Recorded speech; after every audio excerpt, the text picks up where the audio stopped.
સુરતમાં પર્યાવરણ જાગૃતિના અનોખા અભિયાન ટ્રી ગણેશાએ આંતરરાષ્ટ્રીય સ્તરે નવો ઇતિહાસ રચ્યો છે।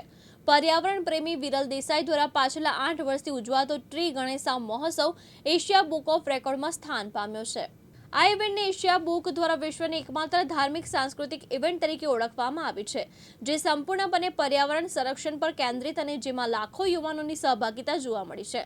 ટ્રી ગણેશામાં Satyagraha against pollution and climate change ચળવળ અંતર્ગત વિરલ દેસાઈએ પાછલા 8 વર્ષોમાં 1 લાખથી વધુ વિદ્યાર્થીઓને પર્યાવરણ સેનાની તરીકે તૈયાર કર્યા છે। આ મહોત્સવમાં Surat police, Gujarat pollution control board અને ગુજરાત વન વિભાગ સત્તાવાર રીતે જોડાયેલા છે, જેના સમર્થનથી આ અભિયાનને વિશાળ સ્વરૂપ પ્રાપ્ત કર્યું છે। ઉલ્લેખનીય છે કે ટ્રી ગણેશામાં દર વર્ષે પર્યાવરણ કેન્દ્રી વિવિધ થીમ પર સ્ટડી ટૂર્સ યોજવામાં આવે છે, જે અંતર્ગત બાયોડાયવર્સિટી, ઇકોસિસ્ટમ રિસ્ટોરેશન તેમજ અર્બન ફોરેસ્ટ જેવી વિવિધ થીમ્સ રાખવામાં આવે છે। આ અભિયાનની આંતરરાષ્ટ્રીય ઓળખની સુરતનું નામ વૈશ્વિક સ્તરે ગુંજી ઉઠ્યું છે। જીયા વિરલ દેસાઈ। તો તમે અહીંયા પંડાલમાં આવ્યા છો તો તમે જોયું હશે કે અહીંયા આજુબાજુ કેટલી હરિયાળી છે। તો દર વર્ષે અહીંયા આપણી જે થીમ હોય છે તે એક એન્વાયરમેન્ટલ રિલેટેડ થીમ હોય છે અને દર વર્ષે એક ઇનોવેટિવ થીમ રાખવામાં આવે છે, તાકી આ નાના નાના જે બાળકો અહીંયા આવે છે આ 9 દિવસો તે લોકોને કંઈક નવું શીખવા મળે અને ના એક કલ્ચરલ ડ્રાઈવ નહીં બટ એક આપણે એન્વાયરમેન્ટલ ડ્રાઈવ ઊભી કરવાની છે, તાકી આપણે આ ભારતને હજુ હરિયાળું બનાવી શકીએ। કારણ કે આજની હવે એ જ સૌથી વધારે જરૂરત છે કે આપણે આપણા એન્વાયરમેન્ટને કઈ રીતે સાફ સુથરું અને હરિયાળું હજુ બનાવી શકીએ, તાકી આ જે આવનારા છોકરાઓ છે તે લોકો માટે આ ધરતી એટલી સ્વચ્છ રહી શકે। આ મુહિમ તો પપ્પાએ ઉપાડી છે ને તમે પણ આમાં જોડાયા છો, કેવું લાગી રહ્યું છે? મને બહુ સારું લાગે છે કે મારા પપ્પા આટલું સરસ કામ કરી રહ્યા છે ને હું બહુ લકી છું કે હું એમની દીકરી છું ને મારી પાસે આ પ્લેટફોર્મ છે કે હું આગળ લઈ જઈ શકીશ। અને આગલા નાના નાના બાળકો સાથે હું પણ એક નાની બાળક હતી જ્યારે મેં આ જોયેલું કે આવી રીતે ડેડીએ પ્રકરણ ઉપાડેલું, બટ હવે હું જોઉં છું કે મારા જ જેવા નાના નાના બાળકો હજુ આવી રીતે મોટા થાય છે ને એ લોકોને બધું નવું શીખવા મળે છે। તે મારા માટે સૌથી મોટું એક બ્લેસિંગ છે કે હું બીજા નાના છોકરાઓને પ્રેરિત કરી શકીશ। પર્યાવરણ વિશે શું કહેશો? આજના જમાનામાં આપણે બધું જ કરતા હોઈએ છીએ। એક માણસ છે તે બહુ સ્વાર્થી છે। આપણે કંઈ પણ કરીએ છીએ આપણે પોતાના માટે વિચારીએ છીએ, નવા મેટ્રોઝ ને બધું બનાવીએ છીએ, કેટલા ઝાડ કપાય છે।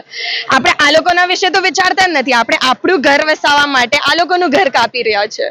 તો આપણે એ જ જોવું છે કે આપણે જેટલા ઘર કાપીએ છીએ ને એટલા જ એ લોકોને વસાવીને આપીએ, એટલે જ વૃક્ષ ઉગાડવા જોઈએ આપણે। વર્લ્ડ રેકોર્ડ જે છે એ સૌથી વધુ ઇકો ફેસ્ટિવલ જે આટલા દિવસ લગીને લાંબો ચાલી શકે એવો એક ઇકો ફેસ્ટિવલ જે રિલિજનના એના ઉપર છે, જેમાં અમે 2018 થી ટ્રી ગણેશા નામની એક એ સ્ટાર્ટ કર્યું હતું કે 10 દિવસ ગણપતિના સ્થાપના સાથે અને આ જે ઘટાદાર વૃક્ષ મારી પાછળ જોઈ શકો છો એ ઘટાદાર વૃક્ષમાં અહીંયા કોલેજીસ, સ્કૂલ્સના બાળકો અને બધા આવે છે, એ લોકો સાથે અમે સંવાદ કરીએ છીએ। પર્યાવરણની દર વર્ષે યુનિક થીમ હોય છે। આ વખતે જે થીમ છે એમાં આ revival of the lost biodiversity છે અને એ રિવાઇવલ ઓફ લોસ્ટ બાયોડાયવર્સિટીમાં ખાસ કરીને એ અમે જે આખી વસ્તુ કરી છે કે રિવાઇવલ ઓફ લોસ્ટ બાયોડાયવર્સિટીમાં આપણે સમજી શકીએ છીએ કે ઘણા બધા પક્ષીઓ, જંતુઓ અને ઘણા બધા પ્રકારના ઝાડ એ લોકો લુપ્ત થવાના છે અને એ લુપ્ત થશે તો આવનારી જે પેઢી છે એને બાયોડાયવર્સિટીને જોવા નહીં મળશે। તો એને માટે આ બાળકોને આપણે જાગૃત કરીએ છીએ, એ લોકો સાથે સંવાદ કરીએ છીએ અને આવનારા સમયમાં એ લોકો કેવી રીતે રોકી શકે, આપણે શું કરી શકીએ કે ક્લાઇમેટ ચેન્જની સામે શું કરી શકીએ, આપણે કયા પ્રકારના પ્રદૂષણ છે કે લાઇટ છે, એર પોલ્યુશન છે કે નોઇઝ પોલ્યુશનને આપણે કેવી રીતે ઓછું કરી શકીએ અને આ બાળકોને એ સંવેદના આવે એને માટે બસ આ એક નાનો પ્રયાસ છે। 10 દિવસ લગીને અમે આવી રીતના હોસ્ટ કરીએ છીએ અને હજારોની સંખ્યામાં બાળકો આવે છે।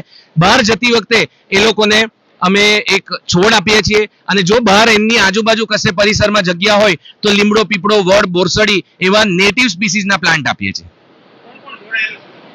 અમારી સાથે જોડાવામાં આઈ એમ વેરી થેન્કફુલ કે જેટલી પણ ટોપમોસ્ટ એજન્સીઝ છે કે જેમાં સુરત પોલીસ આવે છે, સુરત પોલીસના જે અધિકારીઓ છે એ સાયબર પોલ્યુશન, AI પોલ્યુશનને એની વિશે માહિતગાર કરે છે।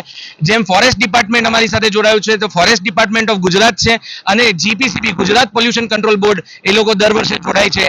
આ જે અવોર્ડ જે છે એટલે રેકોર્ડ જે છે એ રેકોર્ડ ખાલી મારો નથી, એ બધાને એસોસિએશનમાં આ રેકોર્ડ થયો છે।